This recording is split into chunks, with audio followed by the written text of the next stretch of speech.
Դժգոհությունը իմ կարծիքով մի քանի բաղադրիչ ունի, մի բաղադրիչի ինչ վերաբերում Գյումրիում, Գյումրիի բաղադրիչներից մեկն այն է, որ գյումրեցիները ցնցված են այդ սպանությամբ եւ այստեղ գյումրեցու արժանապատվությունն է արթնացել եւ նրանք շատ են կասկածում, որ կասկածյալին պահելով ռուսական բազայի տարածքում, նա կարող է ընդհանրապես նրանք կասկածում են, իմ կարծիքով նրանք կասկածում են ընդհանրապես, որ նա պատասխանատվություն կկրի թե չէ, եւ շատ են կասկածում արդարադատությանը Հայաստանից դուրս։ Սա պատճառներից մեկն է, բայց իմ կարծիքով հիմնական պատճառը եւ Գյումրիի հասարակության մեծ մասի եւ նաեւ Երևանի հասարակության, այսինքն ընդհանրապես Հայաստանի Հանրապետության, դա Հայաստանի պատիվը պահելն է։ Ի վերջո այս դեպքը ցույց տվեց, որ Հայաստանը ամենտեղ զիջում է իր սուվերենությունը եւ այդ զիջելով հասել է այն աստիճանի, որ նաեւ իր արդարադատությունն է զիջում, որովհետեւ այն ինչ որ ասվեց պաշտոնապես, թե ինչպես են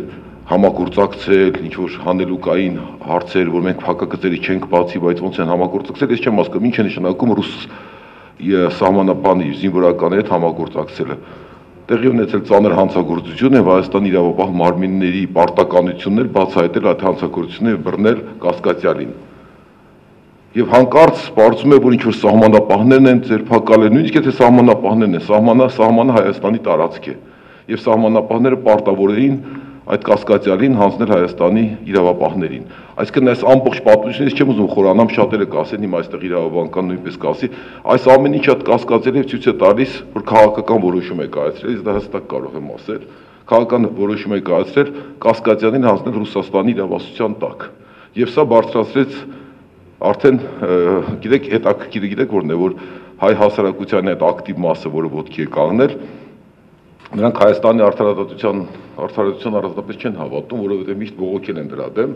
բայց սա այն դեպքն է, որ նրանք ոտքի կանգնեցին Հայաստանի Հանրապետության արժանապատվությունը պահելու համար։ Այն, որ չի անում Հայաստանի իշխանությունը, դա արեց Հայաստանի Հանրությունը։ Իսկ ռեակցիան, կներեք, ես երեք տեսել եմ, իսկ Երևանի մասին ասեմ, Գյումրիի դեպքերը տեսել եմ, ինչպես շատերը տեսել եմ ուղղակի ուղիղ հաղորդմամբ, երեք Ռուսաստանի դեսպանատան առաջ շատ մեղմ խաղաղ ցույց էր։ Երևի ամենաշատը 300 հոգի մարդ կլիներ, շատ խաղաղ ցույց էր, որևէ այսպես ասած հակառուսական, այսպես ասած որից որ վախենում են կամ եսիմ ինչ կոչեր չէին լինում, երգում էին մեր հայրենիքը եւ ազատ անկախ Հայաստան էին կոչում եւ հանկարծ ոստիկանությունը մի այնպիսի ճնշում սկսեց գործադրել, այսպես հրել եւ այլն, առանց զգուշացման, առանց որևէ բանի, բոլորին դեպի մայթ հրել եւ Տիգրան Խզմալյանին էլ մեջներից այսպես միայն կարող եմ ասել գողանալ եւ տանել։ Դրանից հետո բանի թատախազության առաջ եղավ ցույց Արգիշտի Կիվիրանին գողացան տարան, բայց հետո երեկոյան այդ ես ուզում եմ ուղղակի դրա մասին ասել, շատերը գուցե չգիտեն։ Երեկոյան օպերայի հրապարակում, երբ որ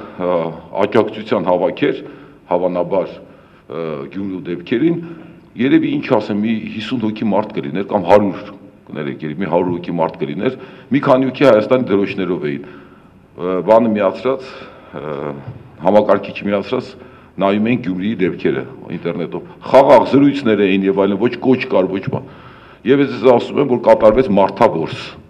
Հանկարծ քաղաքացիական հագուստով, ինչ ասեմ, տասնյակ մարդիկ ներխուժեցին հրապարակ եւ հատկապես սկսեցին առաջինը ձերբակալել ամենակոպիտ ձևով Հայաստանի Հանրապետությանը, նկատի դրոշ բռնողներին։ Առաջին հերթին նրանց սկսեցին տանել, հետո սկսվեց իրարանցում եւ սկսեցին արդեն աչուծախ տանել։ Ուղղակի գիտեք ինչ է, բացի բեսպրեդել դրա անունը դնեցիով մարդավոր, ես ուրիշ բան չեմ կարող ասել եւ նաեւ մի բան էլ կուզենայի ասել։ Հստակ տեղեկություններ ունեք, քանի հոգի են տարվել։ Չեմ կարող ասել, որովհետեւ ես դուրս եկա։ Ոստիկանությունն էլ հստակ տեղեկատվություն չի տրամադրել։ Չգիտեմ, հա։ Հիմա 38։ Հիմա ինչ եմ ուզում ասել, գիտեք, այստեղ մի հատ շատ հետաքրքիր բան կա, սա ես ուզում ասեմ քաղաքական իրավիճակն եմ ուզում ներկայացնել, բայց խոսենք իրավականի մասին։ Ես քանի անգամ ասել եմ, նորից կրկնում եմ, որ Հայաստանի Հանրապետության 1911 թվականին ընդունված խաղաղ հավաքների մասին օրենքը լավագույն օրենքներից մեկն է Եվրոպայում։ Նա 0 կոպեկի արժեք ունի այդ օրենքը, այդ լավագույն օրենքը, որովհետև 3 ամենախաղաղ հավաքներ օպերայի հրապարակում եւ նաեւ Ռուսաստանի դեսպանատան ոչ, բայց ես խոսեմ օպերայի հավաքի մասին։ ամենախաղաղ եւ հանկարծ այդպիսի միջամտություն խաղաղ հավաքի, եթե դրա անունը կարելի է նույնիսկ հավաք կոչել։ Այսինքն Հայաստանի Հանրապետությունում օրենք գոյություն չկա, ամենալավ օրենք ընդունեք, օրենքը չի գործում։ Շնորհակալություն առաջին։ Պարոն Զայնալյան, որպես իրավապաշտպան եւ իրավաբան, ես կուզեի խնդրի իրավական կողմին անդրադառնանք։ Ձեզ համար դատախազի, գլխավոր դատախազի հայտարարությունը, նաև պարոն Ջանգիրյանը երեք հայտարարությամբ հանդես եկավ, ասելով, որ ռուսական կողմը չի հանձնի զինվորականին, քանի որ նրանց իրավասության տակ է գտնվում եւ իրավաբանորեն դա ճիշտ է, ոնց որ այդպես էր ասում պարոն Ջանգիրյանը։ Ձեզ համար համոզիչ են այս հայտարարությունները, որպես իրավաբան ձեր գնահատականը իրավական կողմին խնդրի անդրադառնալով։ Միայն պարոն Ջանգիրյանը չի, որ այդ մասին հայտարարել է, արդեն քանի օր իրավաբանները դրա մասին խոսում են։ Ինչպես։ Լավ, խնդրեմ։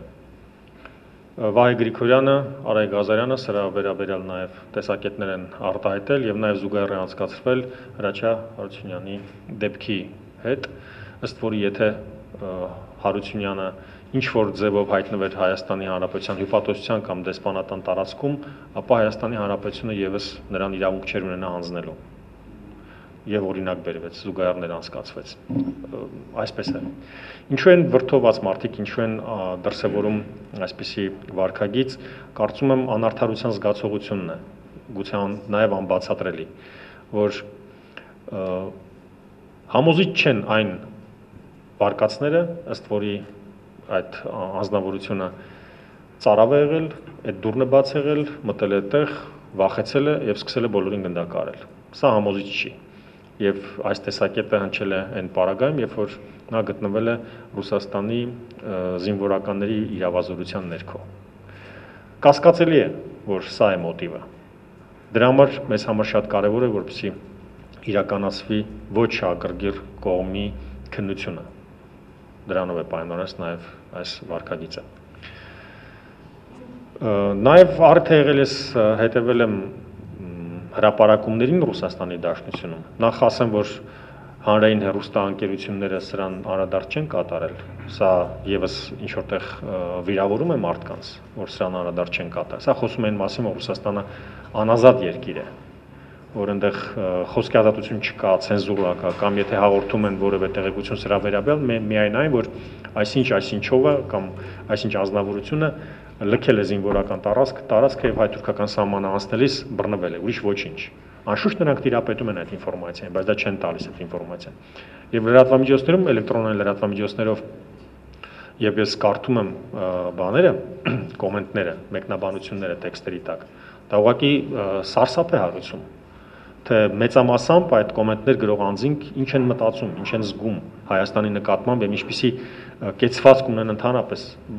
մարդկային արժեքների նկատմամբ։ Սա շատ մտահոգիչ է, շատ մտահոգիչ է։ Ու այս ամեն ինչի ֆոնի վրա Հայաստանի իրավապահների վարքագիծը սադրել, գազազացնել, կատաղացնել մարդկանց, երբ որ մարդիկ բարյացկամ են տրամադրված, չարացած չեն, ընդհանրապես սոլիդարության հավաքներ են իրականացնում, իրենց կարծիքն են արտահայտում, բողոքն են արտահայտում, բոլորովին կարիք չկար դեսպանատան արչեվից նրանց այդպես դուրս մղել։ Այն ինչ որ կատարվել է Ազատության հրապարակում, սա միայն օկուպանտներին ծառայող տեղացի պոլիցայիների վարքագիծ է։ Ուրիշ կերպ հնարավոր չի սա որակել եւ զուգահեռներ անցկացնել։ Ամեն դեպքում անդրադառնալով զուտ իրավական մասին, դուք համամիտ եք տված գնահատականներին, որ ինքը զուտ իրավական մասով պետք է գտնվի։ Միջազգային իրավունքի սկզբունքներին համաձայն, այնպես ինչպես որ ներկայացրել են պարոն Ջանգիրյանը, Վահե Գրիգորյանը, Արայք Ղազարյանը, այդպես է, ցավալի է, բայց այդպես է։ Այո, իհարկե, օրինակ։ Գիտեք,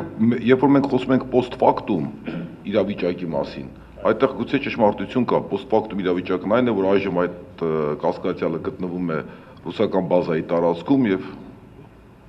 մնացած արդեն ճիշտ է, բայց հարցեր կա, որից պատասխաններ ենք մենք ուզում իմանանք, իսկ ինչպես եղավ, որ նա հայտնվեց ռուսական բազայի տարածքում, եթե նա կատարած էր հանցագործությունը եւ փախներ ռուսական բազայի տարածք, գնար այնտեղ, դա հասկանալի կլիներ։ Նա այդ հանցագործությունից հետո ինչ էին անում Հայաստանի իրավապահները։ Միանգամայն համաձայն։ Այդ իրավապահները ինչ էին անում, հարց, երբ որ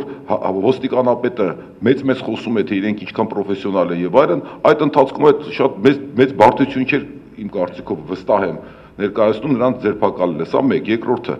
եթե նրան ինչ գործ ունեին այդ ժամանակ, ընդունենք այն վարկածը, որ ներկայացնում է, որ ռուս սահմանապահները նրան ձերբակալել են, նրանք պետք է պարտավոր էին հանձնել հայ իրավապահներին։ Սա ինչի, որտեղ Հայաստանի տարածքում տեղի ունեցել հանցագործություն պետք է հանձնեն հայ իրավապահներին, սա երկրորդ, երրորդ, եթե ռուս սահմանապահները բռնել են եւ Կայազորի ինչ որ չգիտեմ ում են հանձնել իրաց ռազմական ոստիկանության անդամներին, ապա այդ ժամանակ արտակարգ ռեժիմով աշխատում էին հան իրավապահները եւ տարբեր անցնելու ժամանակ նրանք կարող էին կանգնեցնել եւ վերցնել իրենց իրավասության տակ գտնվող իրավապահներին։ Այսինքն post factum մեկ չքննարկենք այս հարցը։ Դե ինչու նա հայտնվեց այնտեղ եւ հայտնվեց եւ ես նորից եմ կրկնում, ես ոչ թե կասկածներ ունեմ, այլ իհարկե փաստեր չունենալով այս ենթադրությունների վրա ես վստահ եմ, որ նախապես փոխհամաձայնության է եկել այս վիճակը ստեղծելու համար։ Այս կասկածները իր բանի զուրկ չեն հիմքից ընդհանրապես, որ կարող է այսպիսի պայմանավորություն ձեռք բերված լինի ուղղակի ստվերային։ Իսկ պայմանավորությունը ոնց ձեռք բերված կլինի, պարզ է բանի մեծ եղբոր ճնշման հետևանքով։ Եվ շնորհակալ եմ Պարոն Մարուկյան, դուք եւս իրավաբան եք, ես կուզեի իմանալ դուք համաձայն եք ուրեմն հնչեցված գնահատականներին հետ զուտ իրավական մասով եւ եթե կուզենաք հնչեցնել ինչ-որ որտեղ մենք անդրադառնում ենք մեր թեմայի մեջ նաեւ քաղաքական գնահատականին, գործի ընթացքի եւ քաղաքական գնահատական հնչեցնենք, հետո նաեւ խոսքը տրամադրենք պարոն Պողոսյանին։ Ես արդեն առիթ ունեցել եմ արտահայտվելու հարցի շուրջ Նաև իմ փորձն եմ ներկայացրել, որ ժամանակին, երբ որ փաստաբան էի, ես զբաղվում էի նաև եղել են գործեր, որ դիմել էին, որ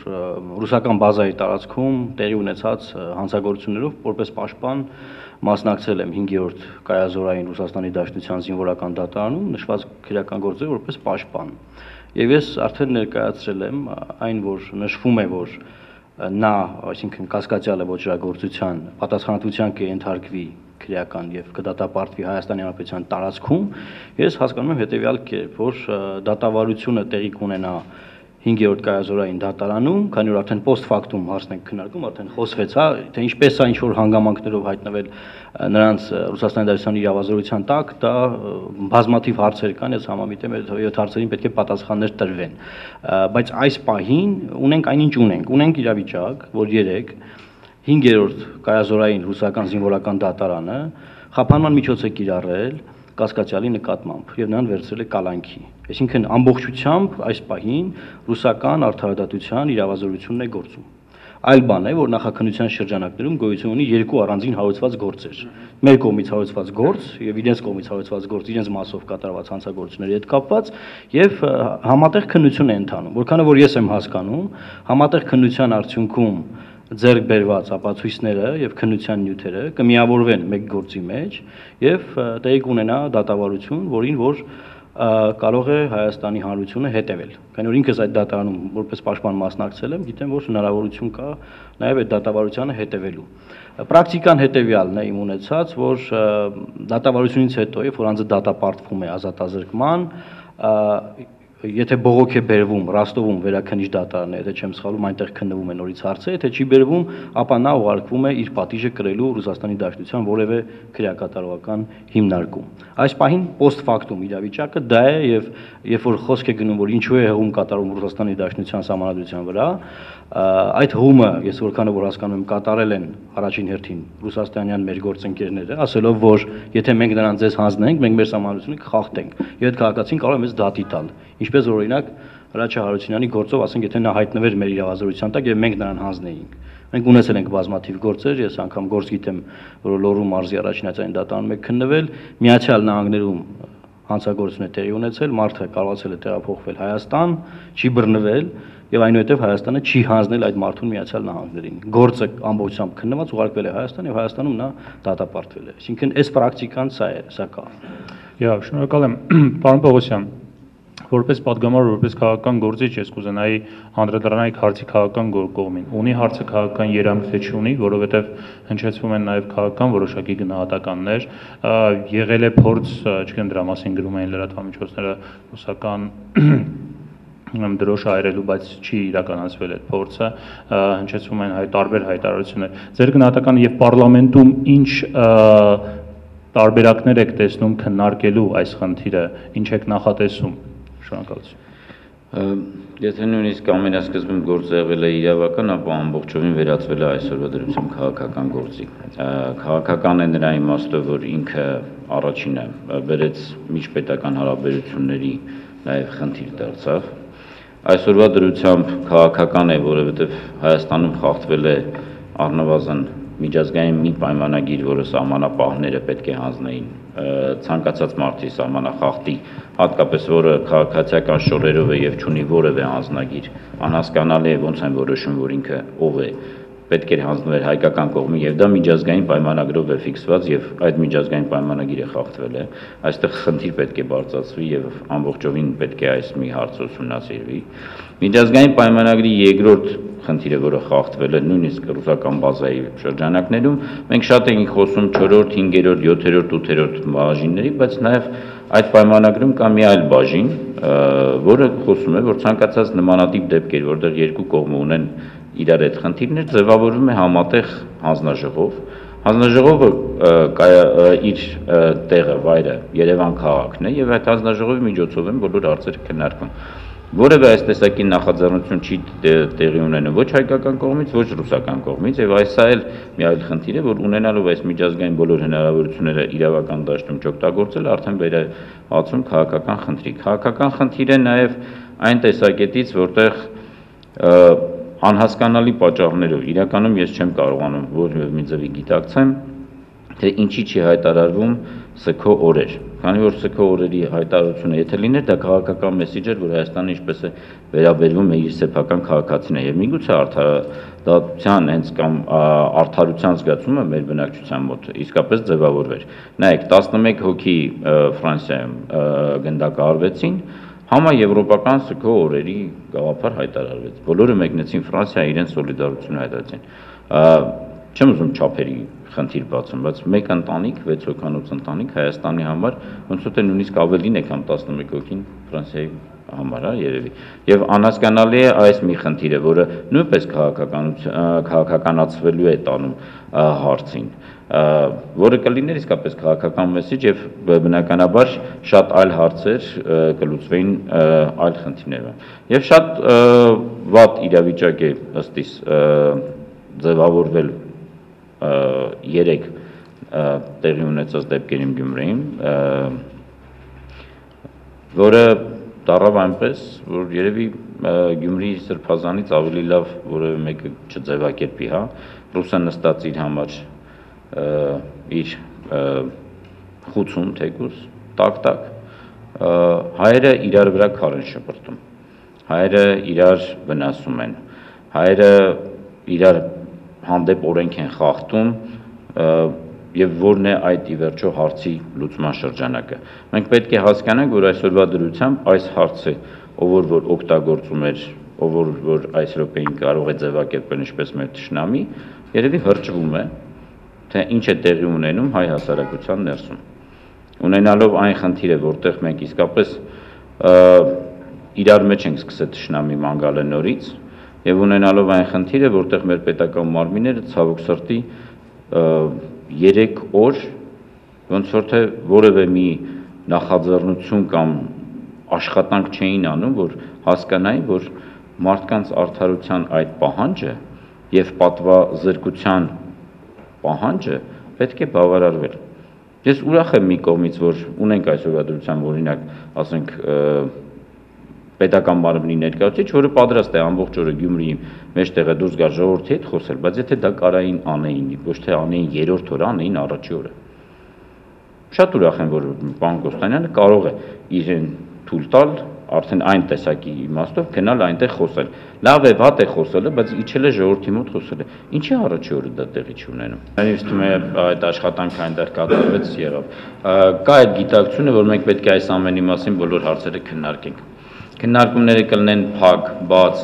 փակից հետո կբացվեն, կշարունակեն, բայց ինձ թվում է դեռ այս քննարկումները չեն լինելու մեկ անգամվա, կլինեն շատ երկարատև եւ համատեղ աշխատանքի խնդիր պետք է ունենանք։ Իսկ երևի եթե փորձեմ, քանի որ սա բոլորս կանխատեսումներ ենք անում, ռուսական կողմի կանխատեսումը կամ բացատրությունը թե ինչի քրեական գործ են անում, ասում են, որ ինքը ինքնախոստովանել է, որ սպանություն է արել, մենք քրեական գործ ենք բացել դրա վրա։ Ապացույցներ չունենք, բայց երևի այսպեսի մի ինչ-որ ձևակերպում կներկայացնեն անելու համար։ Այնուամենայնիվ ինձ թվում է այսօրվա դրությամբ մենք ունենք մեծ խնդիր, որտեղ պետական ինստիտուտները պետք է կարողանան այդ պայմանագիրը ստորակետով եւ ամեն ինչով ուսումնասիրեն եւ օգտագործեն բոլոր իրենց հնարավոր մեխանիզմները։ Ինչպես ասացի, այնտեղ կա այդ նույն համատեղ հանձնաժողովի գաղափարը, որը միգուցե կփոխի իրավիճակը, որտեղ իսկապես հնարավոր կլինի գործը համակարգային եւ ամբողջական քննարկել։ Սկսած նրանից, թե ինչ բարքեր են տիրում ռուսական բազայում, ինչպես է ստացվում, որ այդ տեսակի մարդիկ են գալիս այստեղ ծառայելու, կլինի դա, չգիտեմ, մեր թշնամիների կողմից ուղարկված, թե եթե ինքը խելագար է կամ ինչ-որ, չգիտեմ, ավանդա ինչ-որ աղանդի ներկայացուցիչ է։ Մեր հասարակությունը ընդհանրապես այդ առումով այս պահին այնքան էլ պահանջներ չի ներկայացնում։ Այսինքն մենք պահանջում ենք, որ այստեղ նա դատապարտվի, այստեղ քրեակատարական հիմնարկում իր պատիժը կրի, բան, բայց ինձ որպես քաղաքացի հետաքրքրում է մոտիվը։ Ինչ է տեղի ունեցել, ինչու է այդ հանցագործությունը տեղի ունեցել, ջուր խմելու կամ քնած մարդկանց սպանելու մեջ կա մեծ սարերի ձորերի վիա։ Եվ այս առումով ես կարծում եմ մենք պետք է ամեն ինչ անենք, երբ որ ասում է ինչ պետք է անենք, թեկուզ այն համագործակցությունը, որ այսօր գոյություն ունի երկու քննչական մարմինների միջև կամ համատեղ հանձնաժողով ստեղծվի, հա, որ առաջինը մոտիվը բացահայտենք, այսինքն հասկանանք, թե ինչ է տեղի ունենում։ Հնարավոր է, որ դա դիվերսիայի փորձ է եւ իրականացվել է, հնարավոր է, որ դա հոգեկան հիվանդ է, հազարու մի բան հնարավոր է, բայց մոտիվը այստեղ ամենակարևոր բանն է։ Քրեական արդարադատության մեջ էլ, եթե հանցագործության մոտիվը չի բացահայտվել, ըստ էության մնացած բոլոր հարցերը անիմաստ են քննարկել։ Սա առաջինը եւ երկրորդը, եթե հնարավորություն չլինի այդուհանդերձ Հայաստանի արդարադատությանը կասկածյալին հանձնելը, ես կարծում եմ, որ մենք պետք է շատ ակտիվ լինենք եւ այդ դատաքննությանը մասնակցենք եւ հետևենք ամեն կերպ, որ նա իր արժանի պատիժը ստանա եւ արդարադատությունը տեղի ունենա։ Եվ նաեւ հետագայի համար արդեն պարոն Պողոսյանը նաեւ իմ գործընկերները նշեցին, պետք է հնարավորինս երաշխիքներ մենք ստանանք, պետական մակարդակում պահանջենք, որ այսուհետ նման դեպքեր տեղի չունենան։ Այսուհետ հնարավորություն չլինի, որ ինչ-որ մեկը զենքով շրջի Գյումրի կամ այլ քաղաքներում, հա, կամ նրան փնտրողները զենքերով շրջեն։ Այսինքն այս հարցերը պետք է կարգավորվեն։ Ես հասկանում եմ, որ նման փորձ չի եղել, երբևէ մարդ չեն փնտրել երկու իրավապահ մարմիններ Հայաստանի տարածքում, բայց պետք է սա կարգավորվի։ Հասկանանք, որ նման դեպքում ով է փնտրում այդ մարդուն։ Ասենք ռուս սահմանապահներն են դուրս գալիս ավտոմատներով Գյումրիում փնտրում, թե հայ իրավապահներն են փնտրում։ Սրանք հարցեր են, որ հիմա պետքա գոնե post factum, ապագայի համար լուծվի։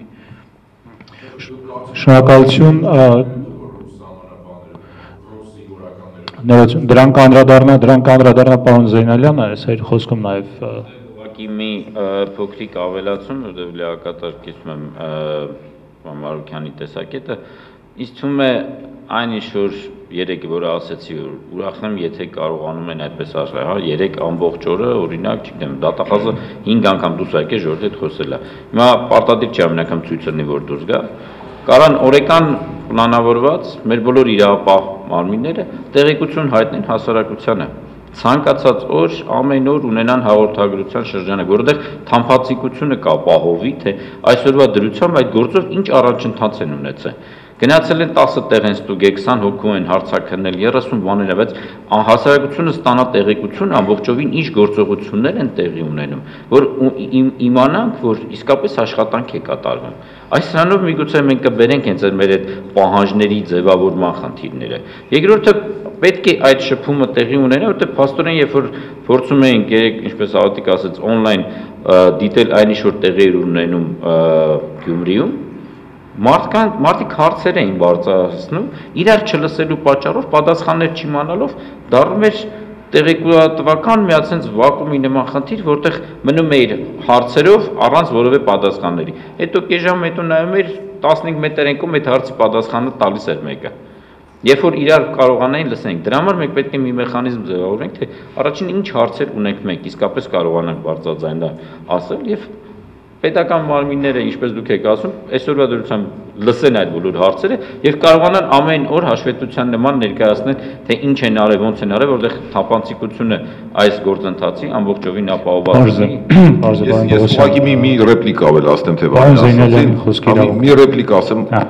Պարբերաբար կես ժամը մեկ հեռուստատեսությամբ պաշտոնյաները պետք է ներկայացնեն իրավիճակի ինչ զարգացումներ կան, հեռուստատեսությամբ, որովհետև ի վերջո որ ասեց on-line տեղից ես մտածեցի, ինչու անընդհատ մենք ինտերնետով դիտենք ինչ հեռուստատեսությունը զանազան ֆիլմեր է ցույց տալիս եռանկյունի, կարծես եռանկյունի ֆիլմ է ցույց տալով տարբեր ալիքներով ժողովրդին պիտի հանգստացնի գյումրեցիներին։ Շնորհակալություն, պարոն Զեյնալյան, խնդրեմ։ Այո, կիսում եմ պարոն Մարուկյանի Կիսում եմ դիրքորոշումը, առաջին հերթին պետք է պարզել մոտիվացիան, ես իմ խոսքի առաջին հատվածում դրա մասին ասացի, ինչի համար է պետք պարզել իրական պատճառները, որպեսզի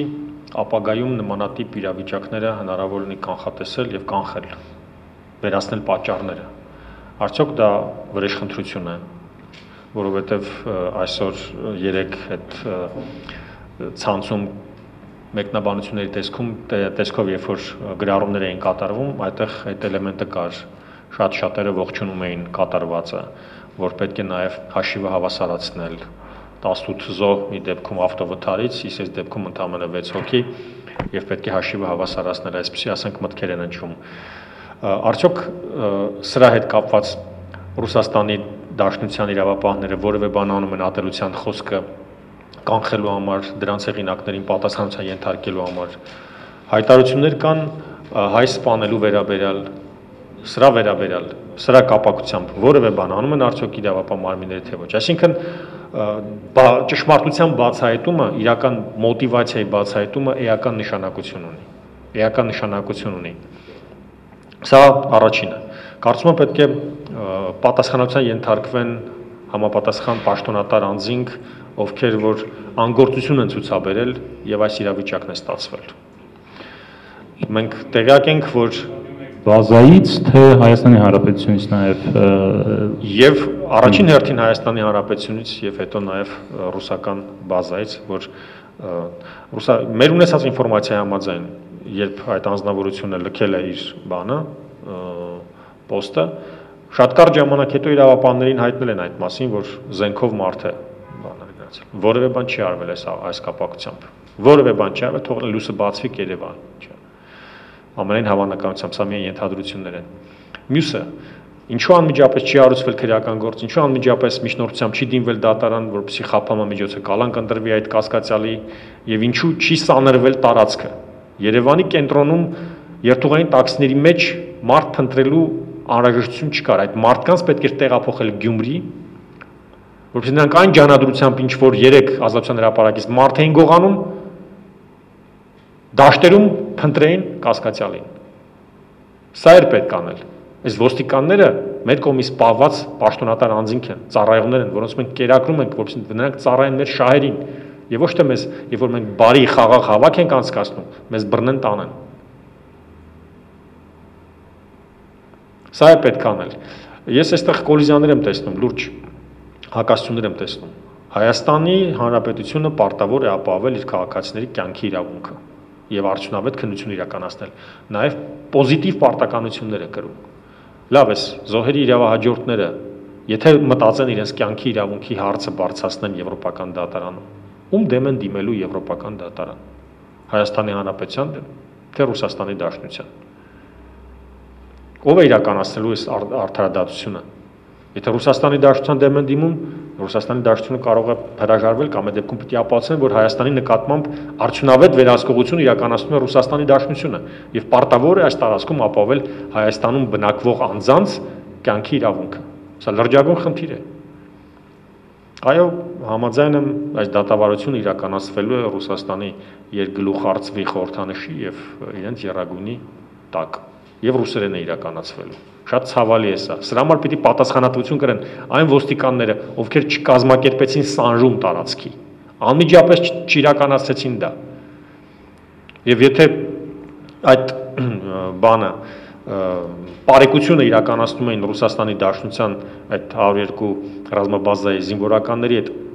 ինչ է լինելու, եթե իրենք միասին բռնեին այդ բանին, կասկածյալին։ Էլի տանելու էին այնտեղ։ Նրանք գործ չունեն Հայաստանի Հանրապետությունում ավտոմատ զենքով իրավունք չունեն փողոց դուրս գալու։ Արգելված է զենքի մասին օրենքով։